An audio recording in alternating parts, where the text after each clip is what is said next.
Was that thumbnail actually very misleading? Maybe.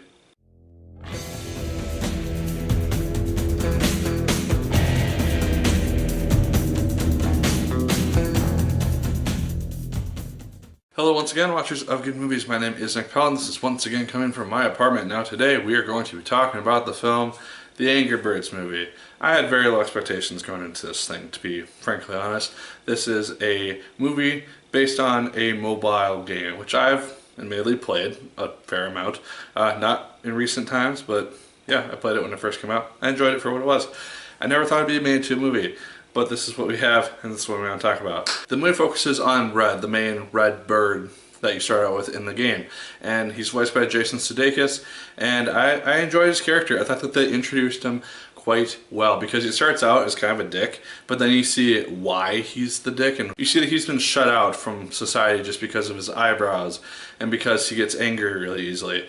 And you just see why he's so annoyed by people and why he's more or less banished himself from his village, other than just to kind of go in. He has his house away from the village itself. After an outburst, he has to go to anger management class, and that's where he meets Chuck and Bomb, Josh Gad, and Dan McBride voicing those characters. Josh Gad, I have a very tough time hearing his voice outside of like Olaf from Frozen. That's just what Chuck reminded me of, because it's his voice. It just reminded me of the character a lot in regards to his style and stuff. So he meets these two guys, ends up being somewhat friends with them, and then this bird island where everybody is nice and nobody's angry except for these couple guys who have slight anger issues. They are invaded by these pigs. Main pig is voiced by Bill Hader. Character's name is Leonard, and he's the main pig. They start out kind of like friendly, oh hey, we're gonna help you guys out and interact with your society, and then eggs get stolen and we have our revenge movie of sorts. The movie as a plot is very predictable. It's about an hour and a half. It's a kid's movie. You kind of understand what's going to happen. I really like the adult humor in this movie, as well as the adult themed Easter eggs, which are kind of just around. For instance, there's a scene where you see like 50 Shades of Green just as a book sitting on a bookshelf, and it's just, kids aren't going to know what that is, but adults are going to be like, haha, that's funny, they're adults. So I really liked seeing that there was actually humor. I laughed quite a lot in this movie, surprisingly. I wasn't really expecting to, and I actually enjoyed it for a good chunk of time. The music is also very, very well done.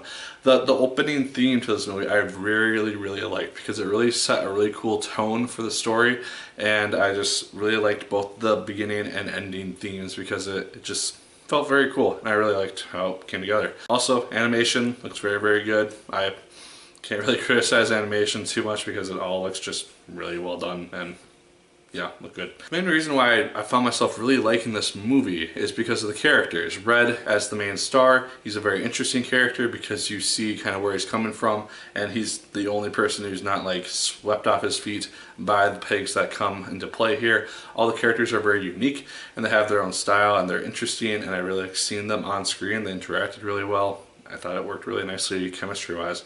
The villain is kind of flat for the most part. He has some interesting lines of dialogue, but yeah, it's this like villainous allure to him per se, and you kind of can tell obviously what's going to happen, but I don't know, he doesn't really do a whole lot. He doesn't have a huge backstory. He doesn't develop that much in the movie, so that was kind of something which might have made the movie a little bit more interesting. But the best part of the movie is easily the third act, where we actually get a reenactment of the actual game. We have the birds in a slingshot basically bombing themselves into this piggy island, and it all looks very, very cool, and I enjoyed seeing it because I don't know, it looked very, very neat, and that whole third act was really, really cool for me to watch. So guys, at the end, I found myself really enjoying the Angry Birds movie a lot more than I was expecting to.